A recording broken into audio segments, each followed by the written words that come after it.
Chefs take the heat all day, every day. Performing under pressure is what we do. Just like Philadelphia cream cheese, Philly's creamy texture holds up every time. Ask your distributor for the original Philadelphia cream cheese. Originals deserve the original. Cava and Chipotle are joining forces to support automated makeline technology. You may have noticed, but consumers are pulling back on their restaurant spending. And everybody wants to sell chicken now, but can they? Welcome to Restaurant Daily, your quick daily download of the top stories in the restaurant industry from the editors of Restaurant Business and Nation's Restaurant News. I'm NRN Managing Editor Leanne Zinsmeister. And I'm RB Managing Editor Heather Lally. Cava and Chipotle are joining forces to support automated makeline technology.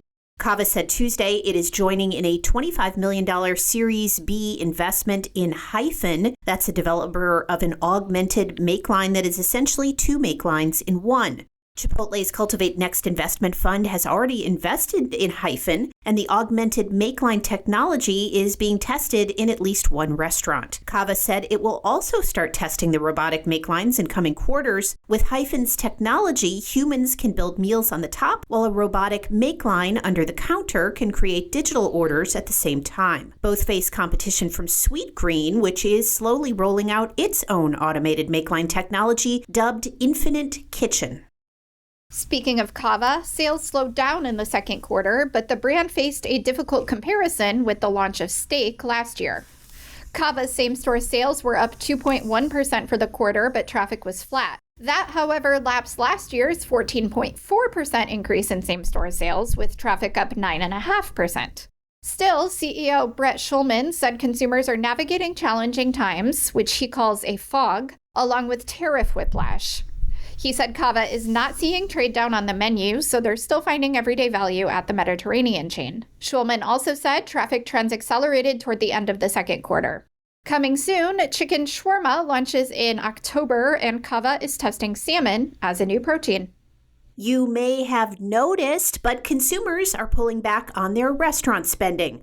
Apparently, when they do so, breakfast takes the biggest hit. This trend was reiterated during both Wendy's and McDonald's earnings calls last week, with corroboration from Revenue Management Solutions data finding that QSR breakfast traffic was down nearly 9% in the second quarter compared to the same period last year. To win more customers back in the morning, McDonald's is ramping up its national marketing budget to focus on breakfast while brainstorming more ways to provide value during the day part. Wendy's is optimistic that its new beverage lineup, including cold brew, could ignite more activity in the morning. Everybody wants to sell chicken right now, but can they? Chicken products on menus have increased by 2.5% this year, according to data from our sister company, Technomic. Wendy's is coming out with new chicken tenders. Sales of chicken at Taco Bell are up 50% over the past 2 years. And McDonald's has introduced 2 new chicken items since June. There is some evidence that it might be affecting sales at traditional chicken brands, including some privately held chains. The companies are offering chicken because it's the most popular protein in America, and beef prices are soaring. Taco Bell is getting one step closer to its stated goal of reaching $5 billion in beverage sales by 2030 with the introduction of Mountain Dew Baja Midnight to its permanent menu starting Thursday. This marks the first flavor expansion for the chain's signature Baja Blast beverage introduced more than 20 years ago. A Baja Midnight Freeze will also be available for a limited time. Great American Cookies is getting the virtual brand treatment. Virtual Dining Concepts has partnered with owner Fat Brands to operate the cookie concept as a delivery brand alongside others like Mr. Beast Burger and Pardon My Cheesesteak. Its first cookie customer is Chuck E. Cheese, which now offers Great American Cookies for delivery from 200 locations, with more to come. Subway is sending cash to its franchisees. The sandwich giant, which has a new owner in the private equity firm Rourke Capital and a new CEO in Jonathan Fitzpatrick, is sending rebates to operators to help with cash flow issues. The rebates are equal to 10% of average weekly sales in the first half of the year, which could mean an average of about $900 per location. The company said it is working on a number of issues right now to improve franchisee profitability to generate long-term growth.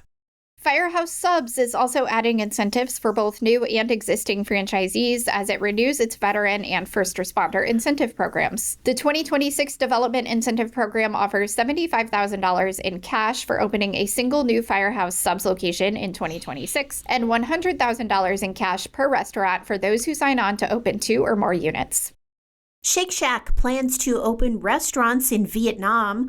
The fast casual burger chain has extended its partnership with Maxim's Caterers, a multi-concept franchisee that runs Shake Shack restaurants in China and Thailand. The first Shake Shack in Vietnam is slated to open next year, and Maxim's plans to open a total of 15 Shake Shacks in that country by 2035. Maxim's already operates Starbucks restaurants in Vietnam and other Southeast Asian countries, as well as Hong Kong and Macau. It is also a franchisee of the Cheesecake Factory and Lowry's The Prime Rib, as well as many Asian restaurant brands. This may be out of left field, but Outback Steakhouse is featuring a Molly Duker wine exclusively in its restaurants. Molly Duker Kangaroo Court Cabernet Shiraz features kangaroo-themed labels and is available only in Outback restaurant locations for now. Molly Duker is an Australian winery known for its left-hand dominant staff. In Australia, left-handed individuals are called Molly Dukers. Hey, that's me. And that will do it for today's episode of Restaurant Daily. I'm Heather Lally. And I'm Leanne Zinsmeister. Have a great day. Thank you for listening to today's episode of Restaurant Daily. Rate us on Apple Podcasts, Spotify, and subscribe.